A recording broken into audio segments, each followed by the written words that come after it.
1919 April 13న అమృత్సర్లోని Jallian వాలా బాగ్లో వేలాది మంది శాంతియుతంగా గుమిగూడారు. కొందరు రౌలట్ యాక్ట్కి వ్యతిరేకంగా నిరసన తెలిపేందుకు వచ్చారు. మరికొందరు ఆ రోజే బైసాఖి పండుగ ఉండటంతో సెలబ్రేట్ చేసుకునేందుకు అక్కడికి చేరుకున్నారు. కానీ బ్రిటిష్ జనరల్ రెజినాల్డ్ డయర్ ఈ జనాలందరినీ టెర్రరిస్టులుగా చూశాడు. అతను ఎంట్రీ గేట్ని మూసేశాడు. తన సైన్యానికి ఆర్డర్ ఇచ్చాడు, ఫైర్ చేయండి అని. 1650 రౌండ్ల బుల్లెట్లు నిరాధయులైన మహిళలు, పిల్లలు, వృద్ధులపై రక్తపాతం చేయించింది. ఆయుధాలు లేవు, వెళ్లేందుకు దారి లేదు. బుల్లెట్ల వర్షంలో తమ ప్రాణాలు కోల్పోయారు. అధికారికంగా 379 మరణించారని బ్రిటిష్ లెక్కలు చెప్పాయి. కానీ భారతీయుల రికార్డ్స్ ప్రకారం 1000 మందికి పైగా చనిపోయారు. 1200 మంది ఈ ఘటనలో గాయపడ్డారు. ఈ దారుణం కారణంగా బ్రిటిష్ వాళ్ళు సెన్సార్షిప్ విధించారు. ఈ కారణం చేత అక్కడ జరిగినటువంటి సంఘటన ప్రపంచానికి తెలియలేదు.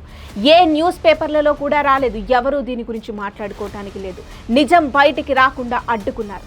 పంజాబ్లో మార్షల్ లా విధించి ఊచకోత కొనసాగించారు. ప్రజలను కొట్టారు, నగ్నంగా ఊరేగించారు, ముళ్లపై కూర్చోబెట్టారు. కానీ ఈ అన్యాయాన్ని సహించలేని ఒక మనిషి ఉన్నాడు.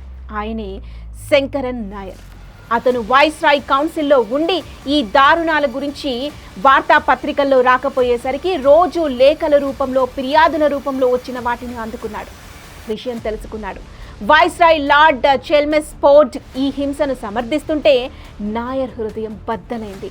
నా భారతీయులకు ఇంతటి దుస్థితి పడిందా అని ఆయన బాధపడ్డాడు. అతను ఒక డేరింగ్ నిర్ణయం తీసుకున్నాడు. తన అత్యున్నత పదవికి కూడా రాజీనామా చేశాడు. మీకు స్టార్టింగ్లోనే చెప్పాను, అతను చేస్తున్న పదవి ఇండియన్లోనే ద బెస్ట్ అని.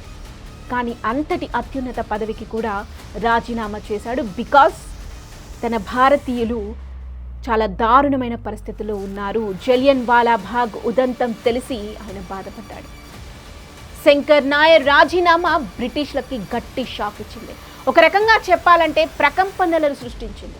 అంత ఉన్నత స్థానంలో ఉన్న భారతీయుడు ఈ పదవిని వదులుకోవటం అంటే అది మామూలు విషయం కాదు. బ్రిటిష్ సెన్సార్షిప్ ఉన్నప్పటికీ కొన్ని నేషనలిస్ట్ న్యూస్ పేపర్స్ లైక్ అమృత బజార్ పత్రిక, ది హిందూ నాయర్ రాజీనామాను హైలైట్ చేశాయి. ఈ పేపర్లు నాయర్ని సత్యం కోసం పదవి త్యాగం చేసిన హీరో అని చెప్పాయి. ఇది ప్రజల్లో ఉత్సాహాన్ని మరింత పెంచింది. కేరళలో ముఖ్యంగా నాయర్ స్వస్థలం పాలక్కాడ్లో స్థానిక కమ్యూనిటీలు అతని చర్యను గర్వంగా ఫీల్ అయ్యాయి.